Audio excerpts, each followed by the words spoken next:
Hello there, I'm Rob Hudson. I'm a partner with the law firm Frost Brown Todd, and I'm one of the volunteers with the Northern Kentucky Bar Association. It's my pleasure to welcome you to our NKBA Legend Series today. And in this series, we interview distinguished Northern Kentucky, Greater Cincinnati lawyers with a particular focus on what it takes to succeed as an attorney, both personally and professionally. Today's program will be recorded and it'll be made available to guide the next generations of lawyers in our region.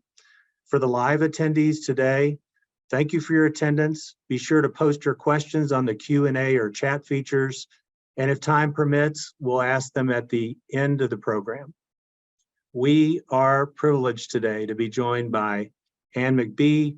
She practiced law in Northern Kentucky, Greater Cincinnati for 25 years. She's had a remarkable journey in the law. It began with service as a legal secretary and a court reporter for over 2 decades. After law school, she and now Judge Ruddle started their own general practice firm, the first all-female firm in Kentucky at the time. Ann's service to the legal profession includes chairing the Crime Victim Compensation Board for nearly a decade. She later served as an ALJ for the Board of Claims. She volunteered for the Women's Crisis Center for the NKBA. She helped coordinate the Bean Bash here in Northern Kentucky, raising funds to assist special needs children. She's a past honoree of legal aid of the Bluegrass as Pro Bono Lawyer of the Year, which in our view is one of the highest honors a lawyer can receive in Northern Kentucky, Greater Cincinnati. And who, by the way, turns the young age of 81 this week, and I'm right behind you. I'm turning 61 this week as well. So, Ann, welcome to the Legend Series. Thank you for joining us. Thank you for having me. I'm so honored. Well, you know, the way we typically start is, and we begin with background, and I think one of the most remarkable parts of your story is this. Well, you had a little bit of an indirect route to becoming an attorney. Some of us just went to undergrad, went to law school, started practicing law. Not so with Ann McBee. To get us started, it'd be terrific if you could just take us through this occupational journey you had prior to practicing law.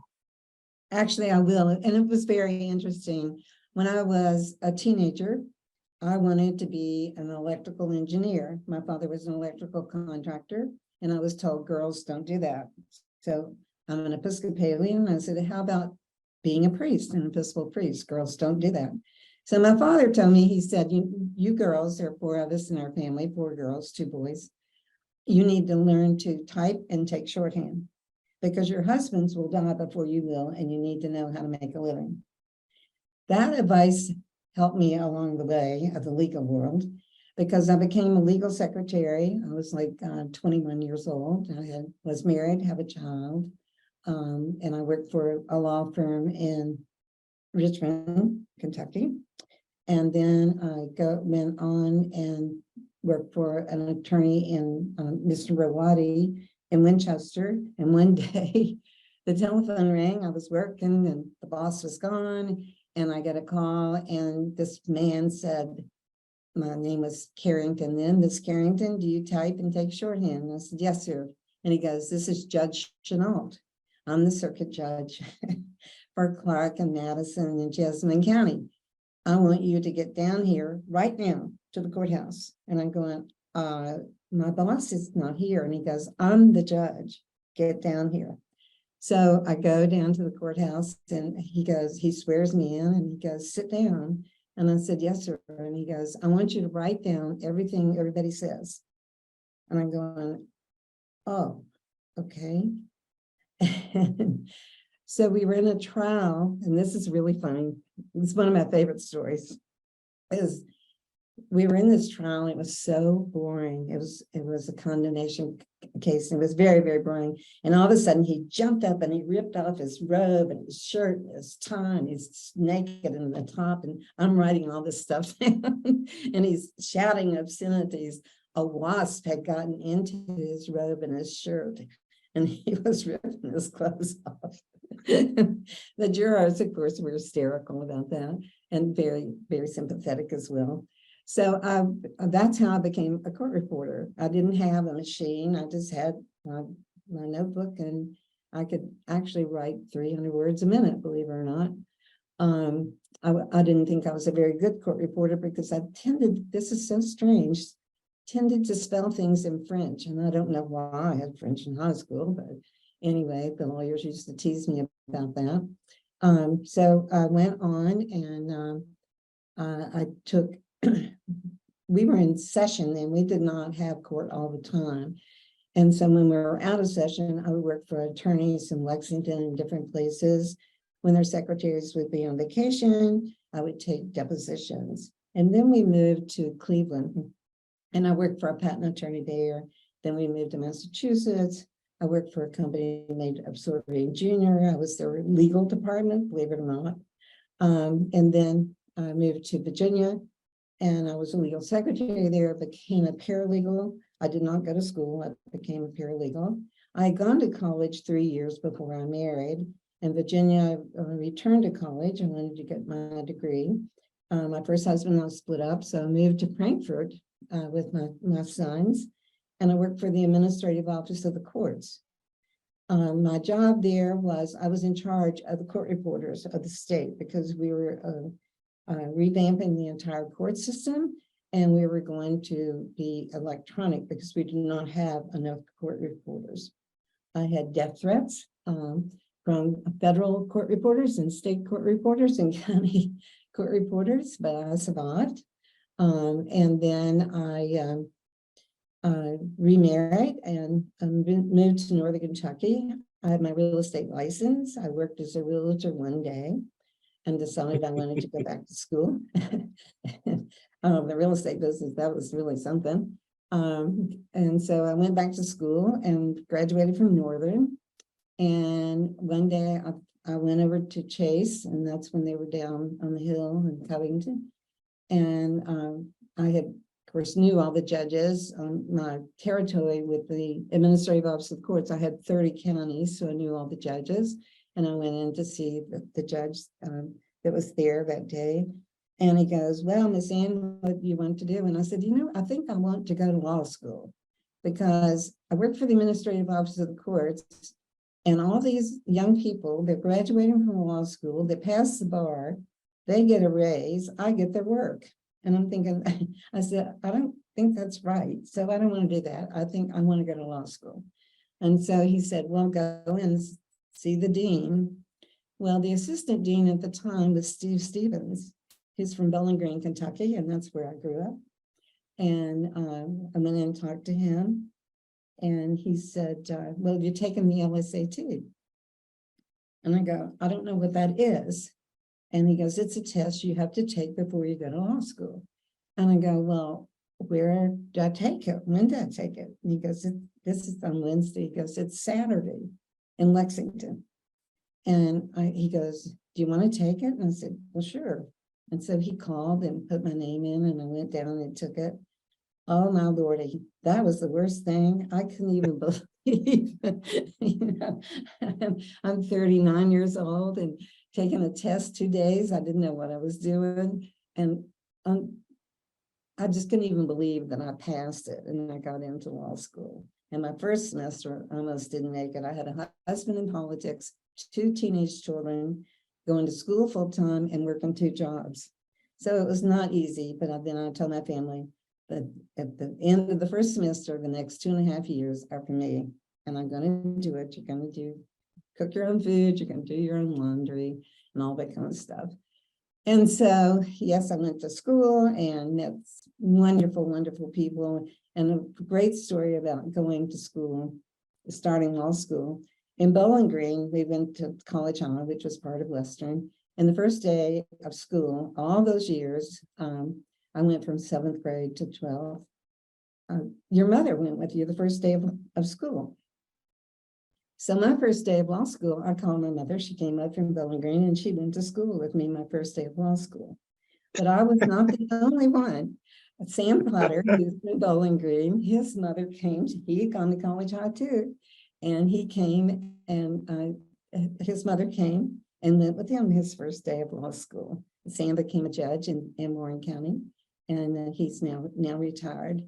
But it was so fun to think, okay, this tradition goes on. And so that's where I met my friend Ann Ruddle. And when we were ready to take the bar, we moved to Lexington and to get away from our family so we could study. And I remember taking the bar, and I went in, they put me at a table with 6 people that had graduated from Louisville, top of their class. They were taking it for the 3rd time. And so I'm going, I got up and I went in the bathroom and I looked in the mirror and I said, you know, God, I'm 42 years old. I cannot take this twice. Now, you know, I will try to serve anybody that you want me to serve, but I cannot take this twice. And bless his heart, God, I passed the bar. But the funny thing is, everybody knew they passed the bar or did not pass the bar except me. And I was 4 days late. They sent my bar results to my mother-in-law. I was in Florida having hives. And finally, she gave the letter to my husband, and he called and he goes, do you want me to open it? And I said, yes. And he goes, I don't think I have the nerve to open it. And I said, yes, you do, open it. So it said, dear new lawyer, as you know, it's so exciting. And I'm yelling at my friends in Florida, and I go, I passed the bar. Can you all believe it? And they go, no.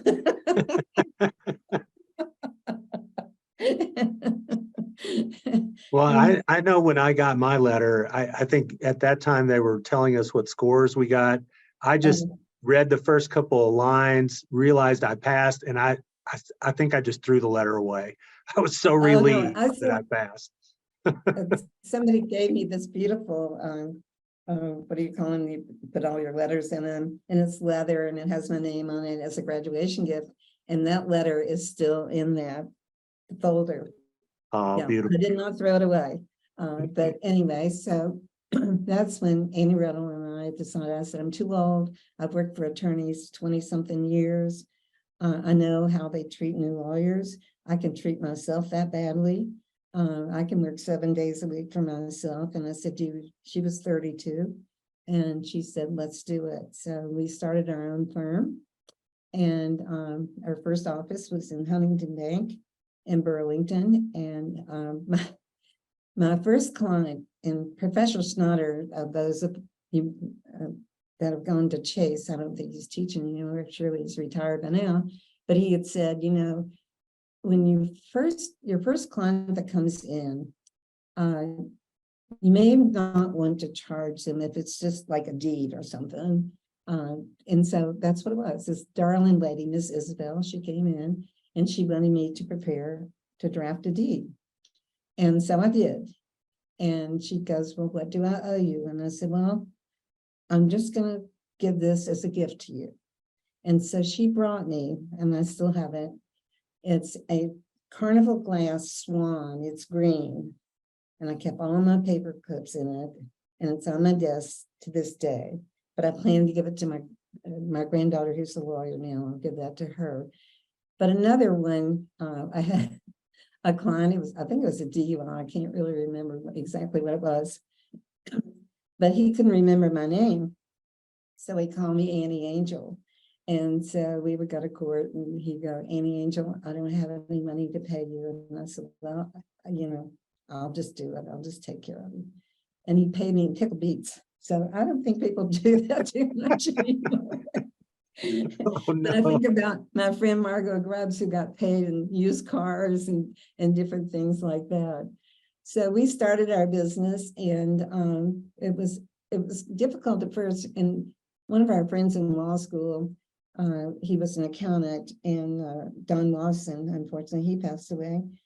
But he told us the day we graduated, the most difficult thing for you as a lawyer is not getting clients and not doing the work, because you know you can do it, is charging people, putting a value, saying, you know, I'm worth $100 an hour or $25 an hour, whatever it is that people charge, doesn't really matter. And he was so correct. And I had come up through the system where I knew you had to keep a time sheet. I knew, that you had to have had a value there, but it was so difficult. And especially for people that, didn't really have the money. And I did a lot of pro bono work for the Women's Crisis Center. In fact, one of our domestic relations commissioner, Hugh Skis, unfortunately, he just passed away. I keep saying that. But one day he asked me if I could stay after court. And I said, yes, sir. And he calls me up to his desk and he goes, where do you get all these clients? And I told him the story about telling God, if he just let me pass the bar, I would do what it took. And he goes, I think you paid your dues, but I don't think I ever paid my dues, because being an attorney is such a privilege. You all are so privileged. You're well educated. You've had opportunities that other people don't have, and a lot never will have. And so I think you need to appreciate yourself, what you've accomplished, but you need to appreciate all those that have helped you along the way, the people that have mentored you. Right. So, Well, and it sounds like then when you and Ann opened your firm, you would take any kind of work that came in, but I assume over time your practice sort of focused or developed into a couple of primary areas, perhaps? actually, it did. I'm not sure that we had a contract with the state, and I would recommend this to all young lawyers starting out. We had a contract with the state to do title work because they were expanding the road system in Northern Kentucky. And so doing title work sounds boring, but it's very interesting if you're interested in history at all. And I was new to Northern Kentucky, so I really didn't know very much about Northern Kentucky, but I certainly learned a lot. And there were so many people out there that I'd never done a title search, might sketch, and all those wonderful lawyers out there, Mr. Cleave, they were so good to us and showed us exactly what to do.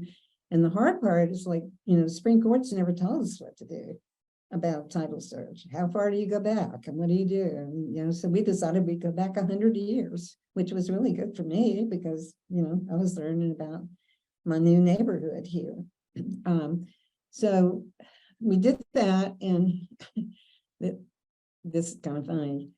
We didn't know what to charge, and we were told we were not supposed to ask other lawyers what they charge, what your hourly fee is. And of course, we both had clerked for Phil Tolliver, I clerked for Larry Krigler, but I never knew about what anybody charged.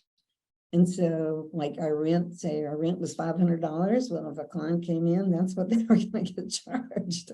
So we could pay the rent, right or wrong. That's how it's kind of started out. And then you kind of picked out what you might need to be charging. We were new lawyers. We weren't going to charge what a lawyer that had been in practice 15, 20 years. We weren't going to do that. But, you have to make a living.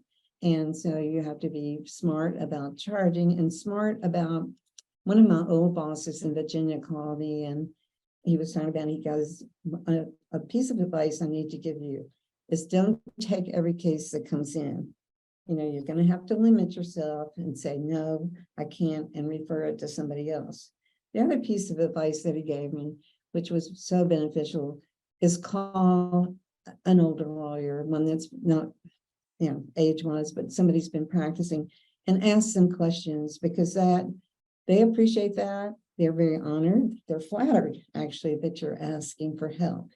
And I found, and I'm sure Annie did too, that people were so willing to mentor us. They were so gracious and kind to help us. If we had a case, at one point, I had a lot of medical malpractice cases. And I had a friend, Gary Gardner. He was an attorney in Louisville, and I had known him since 7th grade. And I called him up. I knew he did medical malpractice, and he helped me with my cases. I shared my cases with him, and that's a good way to do it too, because we were a small firm, 2 people. new lawyers, you need to have help and ask for help. There's nothing wrong with that. And I think you learned at law school. We don't know everything, and it's okay to say, I don't know. It's okay to say, I need help. And then you'll do it in turn. It was an exciting, I did a lot of family law practice. One of the things I did, and I really enjoyed too, I did a lot of estate planning. And I found that my clients were older and they didn't want to come to my office. So I would just go to their houses. And this worked really well because they really liked having me come to I came to see what they had and talk to them. And I'd make 2 or 3 visits with them. And then it came time to have them sign the will. Well, they had their neighbors come over as witnesses. So I got the neighbors business too. So that part of my business really grew, but just doing that. Also, I did a lot of corporate work, and my corporate clients like for me to come to their businesses so they didn't have to take time off to come to my office. Well, that worked well for me. And oh my gosh, I forgot to turn my phone off, sorry. And I don't know how to turn it off. Anyway, so you can be very flexible, especially with these days of technology. Technology is great. Having been a legal secretary and a paralegal, I knew how to type, I knew how to use copy machines, fax machines. And then when the computer came out and the cell phone, oh my gosh, the cell phone is wonderful. And I could be on a golf course in Hilton Head, and a client would call and I go, I'm in a conference, can I call you back in an hour? And I did that. Another thing is I would encourage you as you're developing your business, and I don't know what my audience is here. I don't know if you're new lawyers or whatever, but I find a great joy in volunteering. And I volunteered for the Women's Crisis Center. We had the Bean Bash, which my husband started 50 years ago, that benefits special needs children and adults. We have board charities. We have BAYWAC, Special Olympics. We have Redwood School, New Perceptions. We've raised millions of dollars over the years for them. It's a wonderful way to meet people and find out what are their needs, what do they need from the lawyer. And they need a lot, because if you have a special needs child and then you have other children, oh, those other children will take care of the special needs when we're gone. Well, that doesn't always work. So we designed a special needs trust for special needs families, and that worked well too. Also volunteered, I volunteered through church a lot. You get a lot of business from people through volunteer work. One organization that I helped start, I think there were 30 women, Northern Kentucky Women in Networking. And I was the only lawyer, but there were accountants, there were marketing people, and we all referred cases. We reviewed their businesses. That worked really, really well in getting business from other people. I'm not a good golfer, but I play golf, and I took my corporate clients to Valhalla and different places so it could keep their business. It was expensive, but it turned out to be worth it. And then, at Christmas time, I've taken to the Masonette or somewhere of my biggest clients.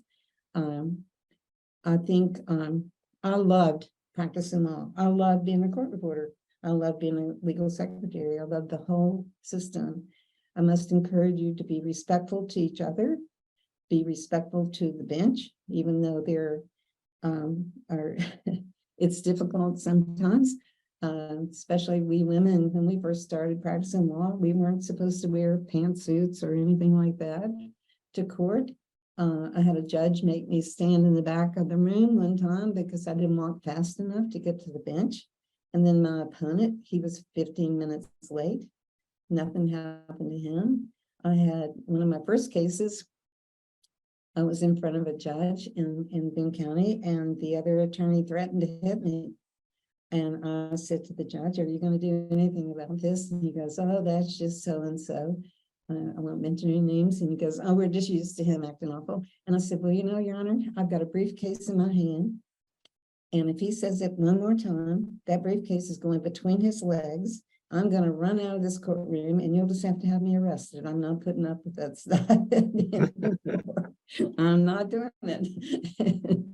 And so, I have to admire people like Margot and some of the women that went before us, Gail Hoffman, and they really had to fight for women in the courtroom. And we were talking earlier, I think the law schools now are 50% female, and I'm very proud of them, but I'm proud of the men too.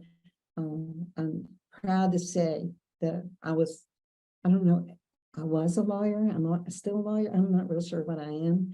I am retired, which is rare to find a retired lawyer, if you'll notice. But I planned my first day of practicing law. I said I will practice 25 years, and then I'm going to travel. And excuse me, and I have traveled almost all over the world. I love the different cultures and studying about it. But I'm proud of my profession. But you have a duty to uphold the Constitution of the United States. You have a duty to protect the rights of others. You have a duty to make sure that justice is done. Who was it said there's no justice? I don't know. I never believe that. I do believe in the system. Well, one of the things I love about your background is that you were a litigator and you were also a trusted counselor on wills, trust estates, and such.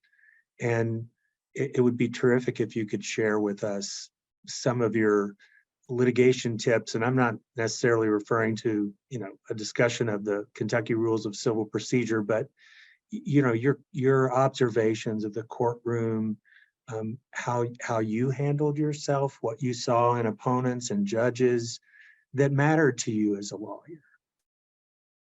I think the thing that is most important to me as a lawyer is having, I've said that before, respect for the system, respect for the bench, respect for your opponents, and sometimes that's very difficult for all of it.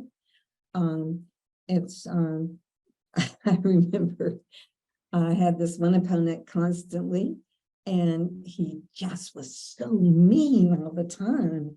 And I read something that he just kept saying, "I love you, I love you, I love you, I love you, you'll get over it." And we were in the middle of this trial, and he was just acting so awful. And I'm thinking, "I love you, I love you, I love you." All of a sudden, it came out of my mouth. And he looked at me and he goes, "What'd you say?" And I go, he stopped. And we finished our case, and he goes, "Why did you say that?"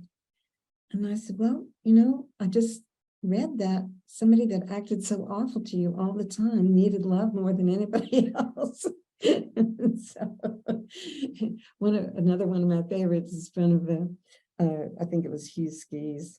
I brought my mother to court with me, and so we had a case, and it was a nasty divorce case.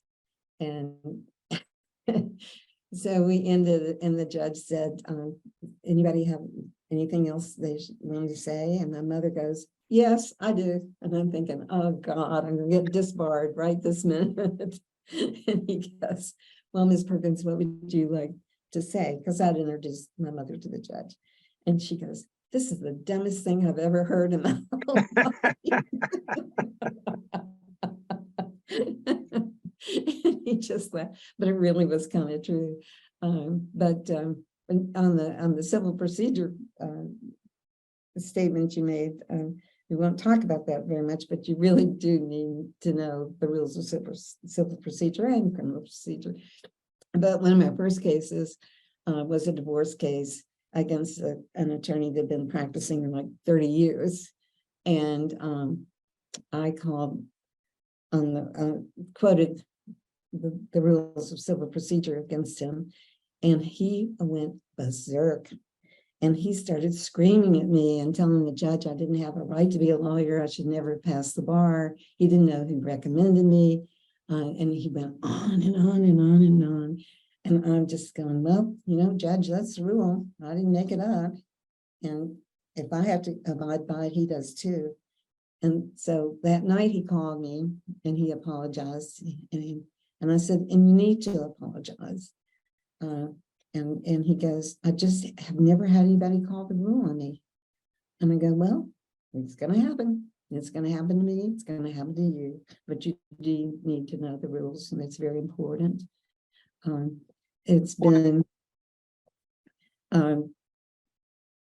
should I tell him about the dog case? Sure, absolutely. It's just a litigation. Well, I don't know if it's a highlight of your trial experience, but it definitely makes for a unique story. Well, I think you have to have a sense of humor. Being a lawyer, the law is your profession. That's not just who you are. You have other attributes, and we'll talk about that in a minute. But this case was so weird. My client's dog, believe it or not, my client's dog raped the neighbor's dog. And the neighbors brought a criminal charge, and the county attorney took it. I just couldn't even believe that. And we had a trial. Judge Hall was the judge at the time, and he called us up, the opposing attorney and the county attorney, and said to both of us, if you all mention this as the effing dog case, I'm going to hold both of you in contempt, and you're going to go to jail for the rest of the afternoon. And so we're trying not to laugh, but my client, the complainants, they said they came home from church and looked out the window, and my client's dog was raping their dog, and they tried to shoo it away, and we go through this whole thing, and finally the judge was smart enough to dismiss the case. It wasn't a charge, but I think that has to be one of the funniest cases anybody ever had in Bibb County. Truly, I think that had to be. But I did have another one, and I think it was my first jury trial. I think it was a DUI case. It's kind of funny that you don't remember exactly, but I was asking, cross-examining, and I had on this scarf and the glasses on a chain, and so I'm asking these questions, and I pull my glasses up, but it pulled the scarf up, and the scarf came all over my head, and I couldn't see and I couldn't talk. And then I got tickled, and I'm trying not to laugh.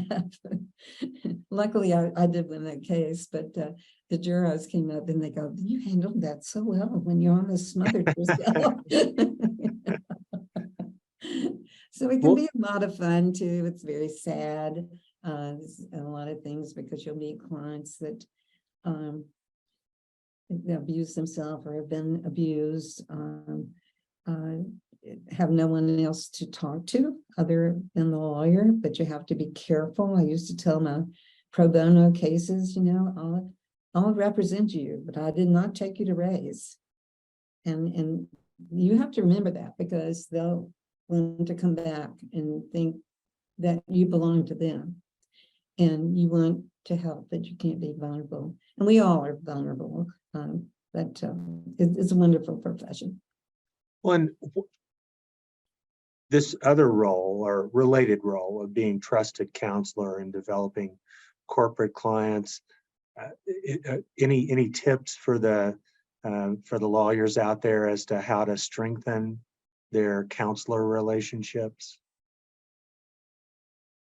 Well, I'm not exactly sure what you mean as for being counselors for corporate. Well, or- or for trusts and estates or any other Yeah. matter where, I- instead of being in the courtroom, you're in the office and Right. you're hoping that you are inspiring confidence with the client and handling them in the correct way in the sense, and I don't mean that when I say handling them, I don't mean being dismissive, but instead being responsive and then of course they'll come back to you the next time they Right. need something.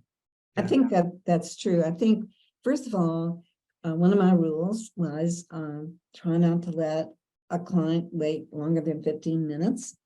And that's one of my rules for when I go see a doctor. If I have to wait 15 minutes, then I'm out of there. I don't have to stay. My time's important. Their time is important.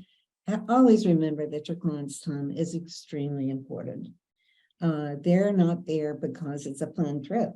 They're asking for help. And so you need to be ready and be very, very respectful. I think the most important thing is to listen to your clients. I think first you're going to do, if you've never met them before, you introduce yourself, give a little bit of background. Nobody ever asked me if I passed the bar. They never asked me if I've been sworn in before the United States Supreme Court. Different things. I had, like all lawyers, all over my office, all these things hanging on the wall, but nobody paid any attention to them actually. But they wanted me to listen and they wanted me to be available. And I tried to be available as much as possible. You do have to set some limits and they have to know that, especially corporate clients and divorce clients. They seem to think that you should be available 24/7, and that's not true. You have a life, and don't let them take advantage of it. I think one of the things about the corporate clients, they usually know what they need more so than other clients. And so your job is to listen, to find out what they need and find out how to get them there, and follow up. And I kind of did like well-being checkups. I would check with my corporate clients if I hadn't heard from them, like every 3 months or something, just call up, say you want to have lunch or something, keep in contact because that's how you keep your clients. And corporate clients are great clients. And it's been very interesting. I had to travel with some of my corporate clients, and being a female, was accused of sleeping with clients, which that never happened, but that's what other male opponents would say and actually had one tell the judge in front of me. And yeah.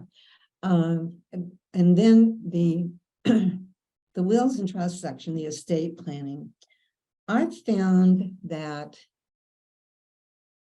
you, again, needed to listen, but I think a lot of those clients have listened. I don't know where they're listening to. They think they need more than what they need. They think they need a big trust. Well, you might need a trust. It depends on what your situation is. But most likely you just need a simple will. And especially we would find clients that come in and they've moved from larger states, California in particular. We'd have clients that and they thought they had to redo their wills, and they really probably didn't. But they had spent $20,000 on these trusts and they didn't own a thing. So you have to really be careful with people and trying to guide them. Yes, this is, they talk about this on TV, or they talk about, but this is what you need. You just need a simple trust. And then when you're dealing with parents of special needs children, they need something else. They need a special needs trust. And so you talk them through that. And if they want to do it, if they don't want to do it, that's okay too. But you're trying it's their estate. It's their life, and you need not to force your ideas on them. You throw your ideas out there. You could do, these are the options. You can do this and this and this and this, or you can do that, not that. And sometimes that was hard, I found, with older people, that their younger children were bringing, their children wanted one thing and the parents wanted something else. So then you have to separate and say, okay, if you go in the other room and let me talk to your parent. And then they usually didn't like that. The children usually didn't like that, but the parents did like that, and they got to say what they wanted. But that's, the parent is the client. You got to remember, who is your client, and that's who you're working for. And you've got to be very careful with that. Like I said, the title work, those clients, I represented Turfway when they were selling it, and it took me a year to clear up the title, and that was pretty interesting. Because years ago, I don't know that they're doing it so much now, but men would buy a piece of property and not put it in joint names. And then when they would sell it, nobody would say, oh yeah, they had a spouse or two there, and that title's not clear. So you'd have to go back and find these people. Of course, then they were dead. Then you had to do something else. But I thought that was really interesting. Yeah, I liked it all. And after I retired, I became a court-appointed special advocate for children, CASA. I did that for 3 years. And I love that because that was a way for me to say, I'm not going to take any more cases, but I still got to see my colleagues. I still got to have some court time there, still had contact with the system. And so I think that was one thing I really did correctly in my retirement. I remember one attorney, he did a lot of criminal work, and when he retired, he was an assistant prosecutor, so they couldn't take cases because people still call me. And another thing is, if I refer a case to you, pick up the phone and say, thank you, Anne. If somebody, a banker or anybody sends a case to you, pick up the phone and say, thank you. And if you can refer something to them, say a bank, a trustee at a bank or something like that, use them. Use people that have enough faith in you to refer a case to you. You do the same for them because they're professionals also. My two sons are in wealth management, and they were talking about that they refer a client to a lawyer, then that lawyer should reciprocate. Sure. Yeah, one of the things that we've asked at just about all of these interviews, because I think people like to and appreciate offering credit to others who've helped them along the way. Did you have certain mentors, even if it's just working on a particular case together where you thought you learned a lot, that made a big difference in your career? Oh, absolutely. Absolutely. I did. Jim Gilbert from Richmond, I was familiar with that law firm because when I was a court reporter, one of the partners was the Commonwealth attorney. But when we were studying for the bar, and we would get, the three of us were living together in Lexington, and we would get into an argument about what was the best answer. And we would call him, and he was so good, and he'd come over and sit and talk to us, calm us down, and that kind of stuff. But when Annie and I first started our practice, we could call him every day if we wanted to. And he and his partners were so helpful. The same way with Doug Rouse, Hugh Skis, Phil Tolliver, Margot. I know I'm forgetting some, Lenny Rokamp. He was wonderful too. Oh gosh, Krigler. There are just so many, and I don't think we could have made it without mentors. I don't think anybody could make it without, even if you're with a big firm. I know you had to have mentors. And you know what? The law professors were so good. We would call them up and say, look, we have this, especially when we did the special needs trust. We would call Professor Snotter. That was another thing that we did that was really interesting. The Paralegal Association of Northern Kentucky, I think is what it is. They would set up and we would be volunteers, and we would go to the firemen, first responders. I think we went to Independence several times, and I can't remember the other places. And the professors would be there, and I would be there, other attorneys would be there, and we would talk to them about their wills and what they needed, and the paralegals would type it up right then, and they had wills. And then another one, which was most surprising to me, and Professor Snyder, I think, was in charge of that, I'm not real sure, and we were on Pike Street, and we drafted wills for homeless people. And you would think, oh, really? But I'm telling you, it meant so much to those people. And they knew what they had, they knew where they wanted it to go. And they were so proud. They were, to see them hold that will in their hand, they were so proud. We gave them some dignity and some kindness, and we listened to them. Yeah, I love the comments about the legal community and how we should be helping one another, and then reaching out to the community at large with, with assistance. That program sounds amazing. We typically cover at least a few ideas directly. I think that practice excellence is fundamental to professional responsibility and how we comport ourselves, how we interact with one another. But we typically ask each legend about what advice they have about matters of ethics and professional responsibility. Specifically, how would you, or generally, how would you stay out of trouble, so to speak? What approaches work the best? Oh, wow. How would I stay out of trouble? Okay. First of all, don't speak your mind all the time. Don't do it Okay, in the that's fair. courtroom. Absolutely don't do it in the courtroom. But I think how to stay out of trouble is don't overestimate your ability. Be humble. And ask for help. I think that keeps you out of a lot of trouble. I think I mentioned that I had a lot of medical malpractice. I had dental malpractice cases too. And I was impressed, not with the medical profession so much, but with the dental profession.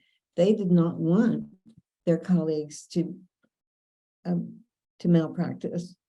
And they came forward and spoke about it, where I didn't see that on the medical things. But as for lawyers staying out of trouble, if you see one of your colleagues that drinking too much or doing this and that, be kind enough and compassionate enough to go to that person and say, you may need some help.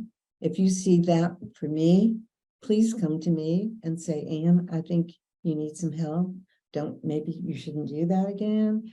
Or, you were rude in the courtroom, or you were rude to your opponents. Like I said, I had a couple of lawyers threaten to hit me. And one was a female. I thought that was pretty funny. She's this little tiny skinny thing. And she wanted me to step outside, and I'm going, I could sit on you and squish you and never breathe again. But, it was so unnecessary, because we are going to have opponents, but they're your colleagues, and have respect for them. And I know lay people would say, I don't understand how two lawyers can be in the courtroom and fight like cats and dogs, and then go out and have a drink together, or go talk in the parking lot together and laugh, or do something like that. Well, that's the system. We do the best for our clients in the courtroom, but you don't have to be abusive to your opponents and other people. You need to be respectful, because they are doing what they're supposed to be doing. They don't have to do it in a really mean way, but I used to say, my clients would say, well, can you be a bitch? And I go, well, yeah, but I save it for the big time. I'm not going to waste it on day-to-day stuff because nobody will pay any attention. So, when you see Ann the bitch coming, you better look out. But I don't do it very often. But I thought that I always thought that was an interesting question that they would ask. Can you be a bitch? And I go, yeah, I can. Well, do you think that towards the end of your active practice of law, did we do a little better with respect to civility? Do you think it got better or worse over the years? I guess maybe some parts got better and maybe other parts not so much. I don't know. I think it got better as far as civility, that it did improve. I think because we demanded it. I think our judges treated us with more respect than they did initially when we first started practicing in '84. I saw a tremendous difference in that. Part of it might have been because we were having more female judges and more female lawyers. I'm not real sure what it was, but I did see that. A couple of the things that I miss at the end of practicing is the lack of camaraderie that we would used to get together, lawyers like on Friday afternoon, go to the Hilton or somewhere and have a drink or just talk. And my husband said, he used to say, all y'all do is talk about the law. And I said, well, that's what we've been doing, all week long. And we need to get it out of our system. But I don't see that. And another thing is, and I don't know how to phrase this exactly, but as a court reporter and a legal secretary, especially in Winchester, we would have Groundhog Day parties, and on Friday afternoon about 4 o'clock, everybody would close their office and go meet in a drugstore and have a Coke or something like that and talk. And they would tell these wonderful stories. Oh my gosh. And the people from Irving, Kentucky, the lawyers there, they had gone to Harvard. And so when they were having a closing argument, they would quote Shakespeare. And the ones that had gone to UK or wherever, they would quote the Bible every closing argument. I could tell you, as being a court reporter, I knew what they were going to say before they said the same thing every time. But we had all these characters that could tell stories about the law over the years. And one story I think that nobody's probably going to believe that I'm going to tell is when I was a court reporter, I had to go to Mount Sterling. I worked for other judges too, and excuse me. And so this judge, his name was Judge Hogg, and in the courtroom had a pot-bellied stove in it, and the jurors sat around the stove and spit tobacco all over the floor. And the judge said on the bench, he swore everybody in, and he told, it was a criminal trial, and he goes, and I've got my Wall Street Journal here, and I'm just going to go back here in my little room and lay on my bed. If y'all need me, just give me a call. I'll come out and make a ruling of some kind. And that's how the day went. But nobody probably believes that now, but it was the truth. We had a lot of interesting judges at that time. And then I don't know, nobody probably remembers police courts or the county judges too. And we had county judges in Kentucky that couldn't read or write. And they were the judges and police judges the same way. So the system, it's a wonderful system. It's the best system we have. I think we just need to do our part to keep the integrity of it and the respect. Well, through the years, just like other lawyers, you would have experienced disappointments, stress in the practice of law. It strikes me you manage them pretty well, and I'm hoping you can offer us some tips.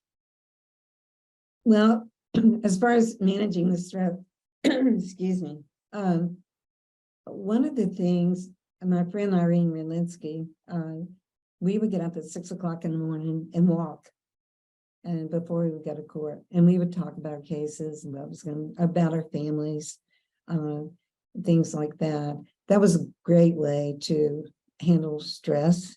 I love to read, and I did read, I think I read a lot of junk stuff just because I didn't have to think, I didn't want to think.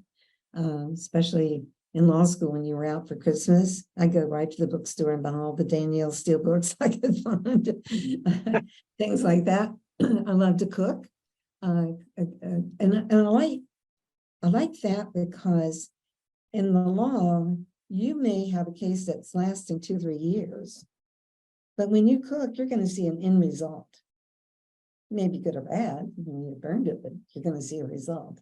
I like things that you could see a result. And then I took up golf, which has been a fun thing for me in my life, and especially when I have 2 sons and I go visit them, then we can play. I'm losing my sight now, so it's not as easy as it was. I was never very good, but it was lots of fun. That was a stress reliever. I think spending time with your loved ones, with your children, with your grandchildren, with your friends, that's really who you are. Being a lawyer is your profession, but that's not just who you are. You are a human being that can be kind and bring joy to others, but let others bring joy to you. Enjoy other people and animals. I'm sure, I lived on 18, so in a good place to have animals. We buried a bunch there, but find something that brings you comfort, something that you just know that's like laying down on a soft pillow, that this is it. This is what feels good. And I rely a lot on my faith. And I've always been very active in my church. I find that very soothing and stress comforting, stress relieving. The volunteer work, I was brought up, my mother, we always were taught to volunteer and enjoy that.